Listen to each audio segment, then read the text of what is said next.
आज के press conference में आप तमाम लोगों का बहुत स्वागत है। इस प्रेस कॉन्फ्रेंस में हमारे साथ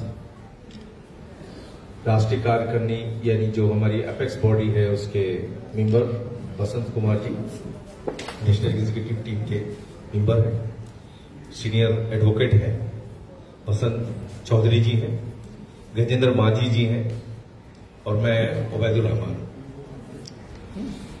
आज का जो टॉपिक है हम लोगों का वो है एसआईआर। इस एसआईआर में से जो इश्यूज उठ रहे हैं, जिस तरीके से इलेक्शन कमीशन ने इस पे स्टैंड लिया है, इस पे आज हम लोग बात करेंगे।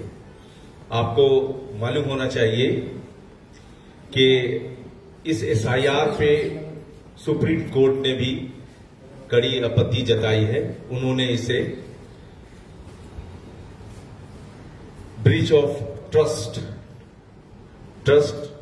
का वो बताया है, क्योंकि अगर संस्थाओं पे, खास करके इलेक्शन कमीशन जैसी संस्था पे अगर लोगों का बिलीफ उठ जाए, उस पे भरोसा नहीं करे, तो ये लोकतंत्र के लिए अच्छे संकेत नहीं है।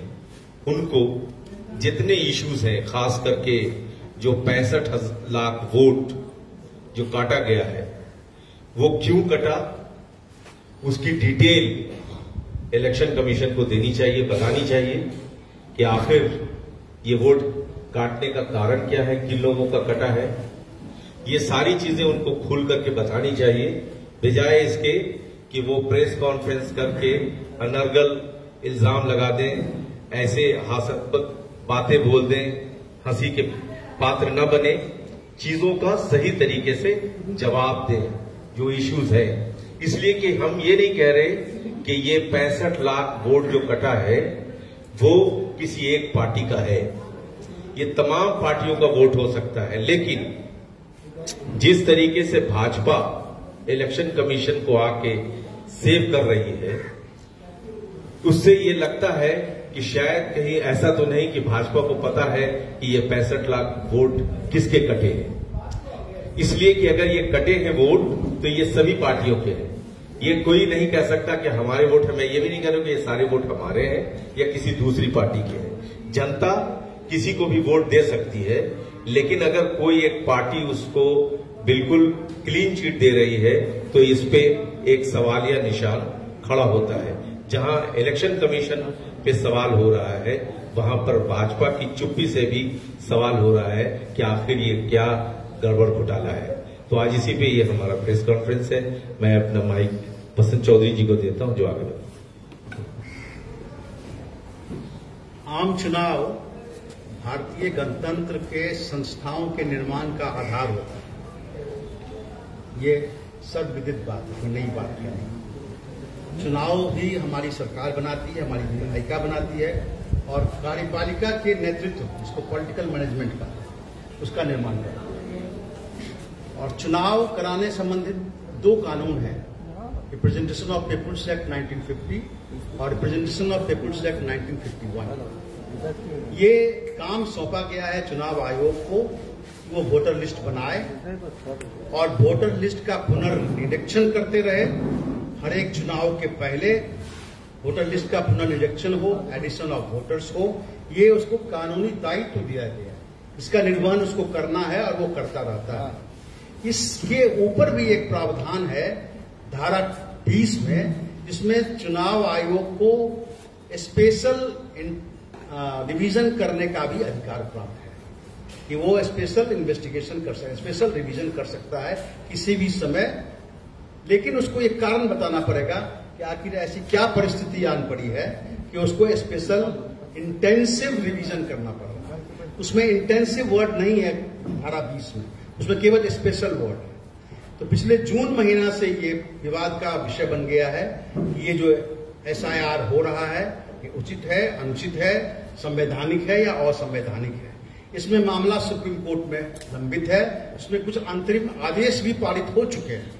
हम लोगों ने भी बिहार पटना हाईकोर्ट में एक आवेदन दाखिल किया है, लेकिन वो चूंकि चुनाव सुप्रीम कोर्ट इस बात की सुनवाई कर रही है, इसलिए यहाँ वो लंबित है।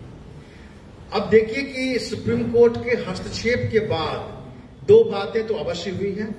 पहली बात जो बहुत कम लोगों को मालूम है कि जो 11 दस्तावेज का जिक्र किया गया था, उसमें एक दस्तावेज का इजाफा किया गया है कि अब कोई भी व्यक्ति अपना वंशावली लेके दे सकता है, अपने जेनोलॉजिकल टेबल को वो जो कि सीओ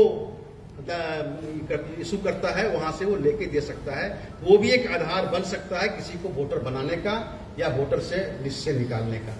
और दूसरा, ये जो 60 या 65 लाख लोग जो अब तक वोटर थे पिछले वोटर लिस्ट में, उनको जो हटाया गया है, उनका लिस्ट जो है वो पब्लिक करना है, पब्लिक डोमेन में लाना है।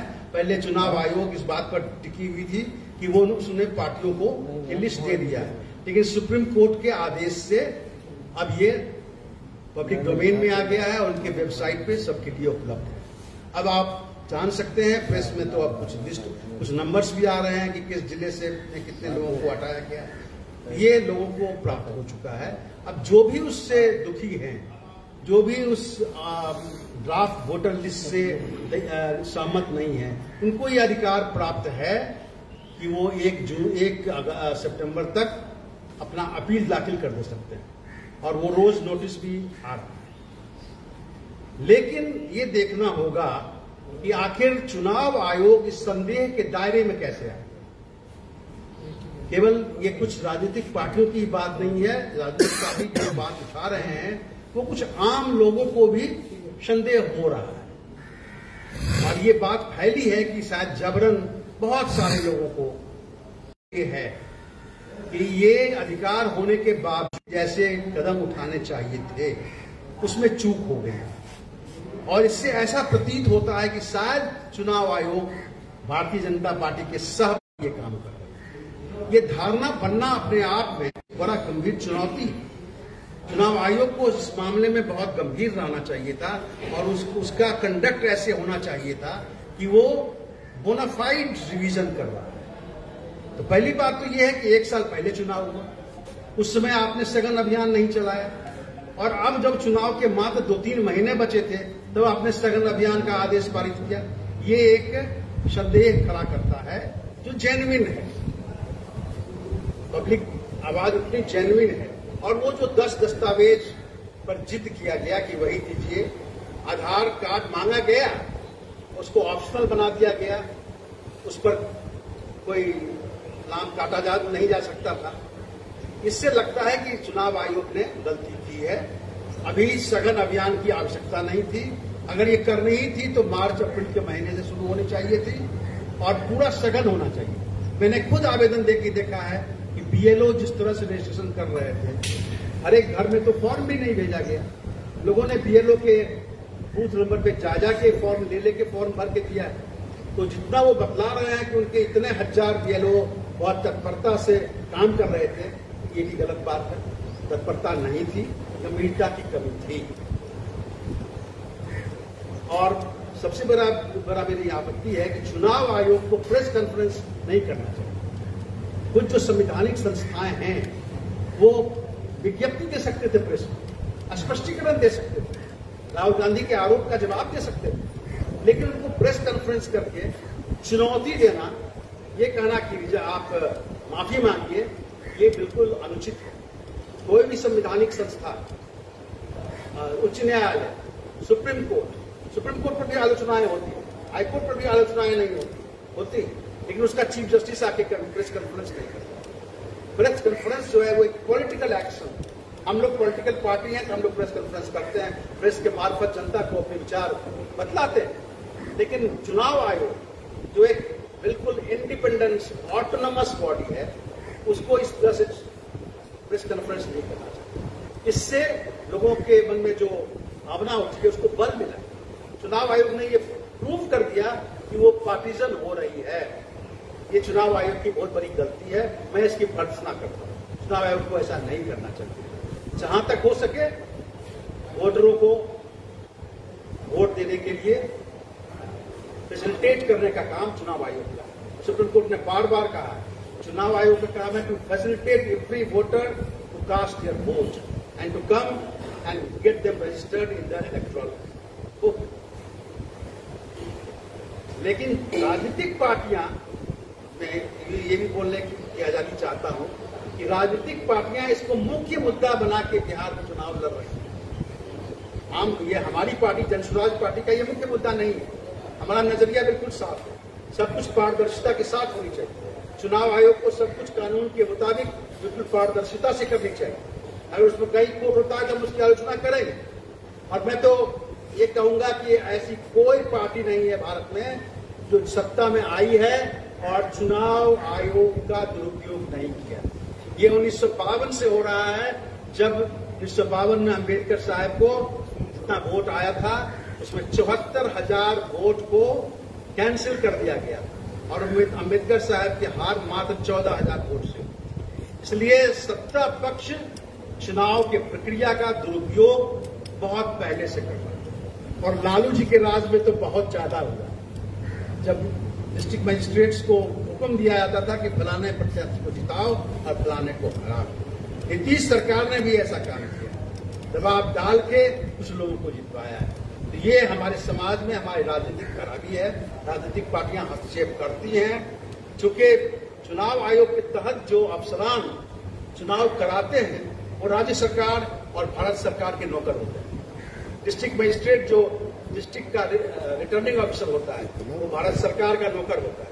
इसलिए वो आसानी से प्रभावित हो जाता है, चूंकि चुनाव आयोग के पास अपना कोई ब्यूरोक्रेसी नहीं है, वो प्रेजेंट ब्यूरोक्रेसी को, अवेलेबल ब्यूरोक्रेसी को ही यूज करता है। धन्यवाद। मांझी जी, आप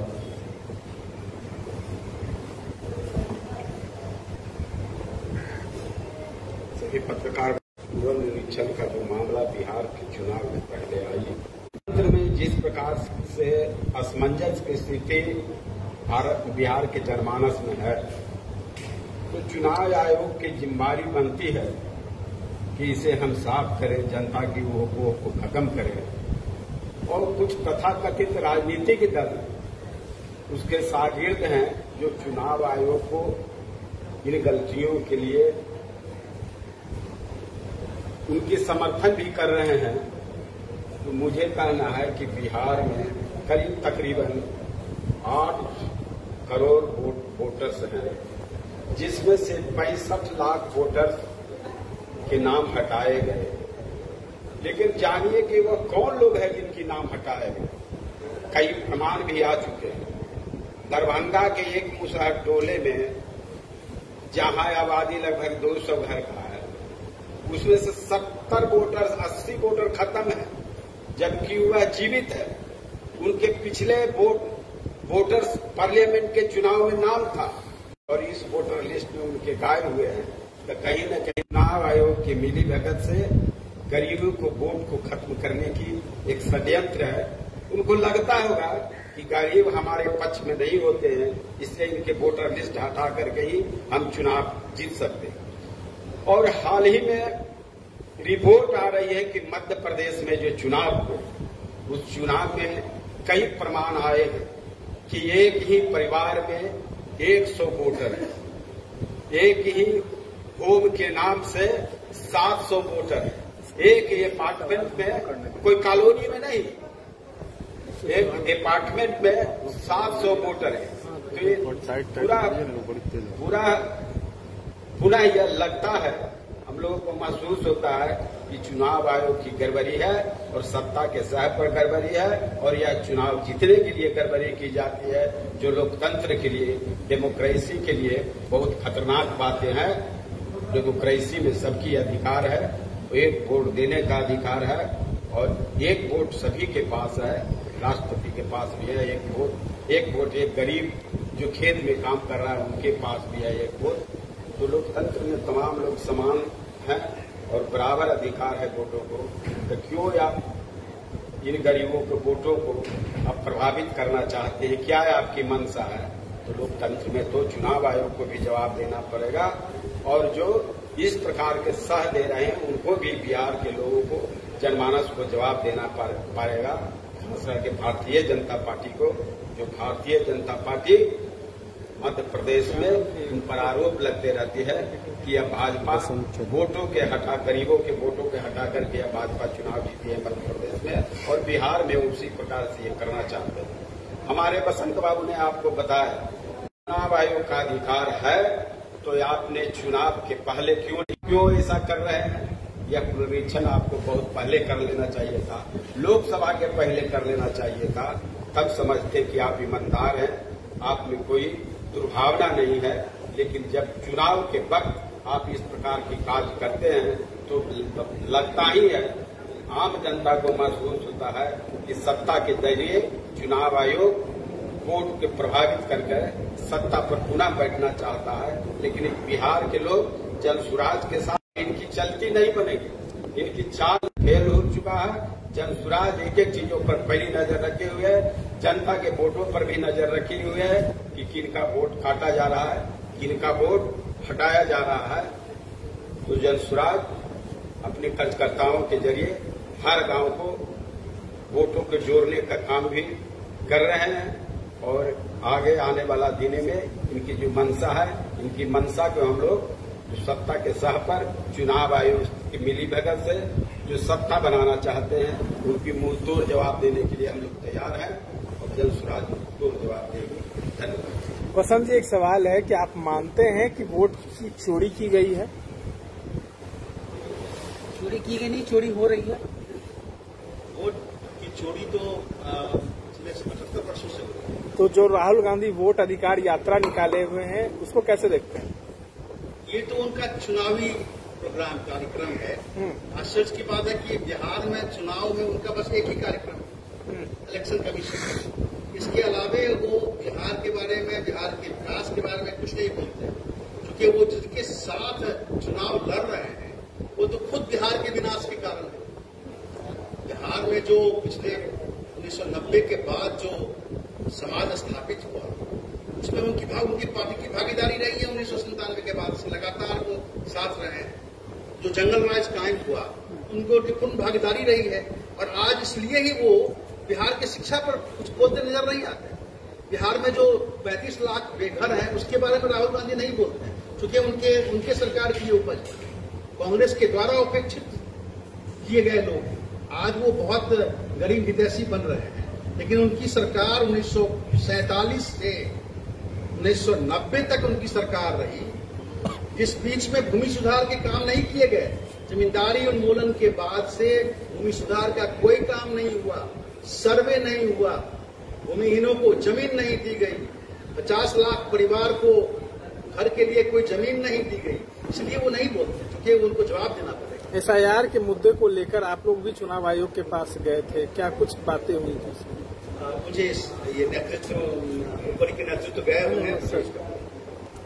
हम लोगों ने उस पे जो प्रेस के माध्यम से वहां गए थे, हम लोगों ने अपनी बातें रखी प्रेस के जरिए और इलेक्शन कमीशन से मिल करके।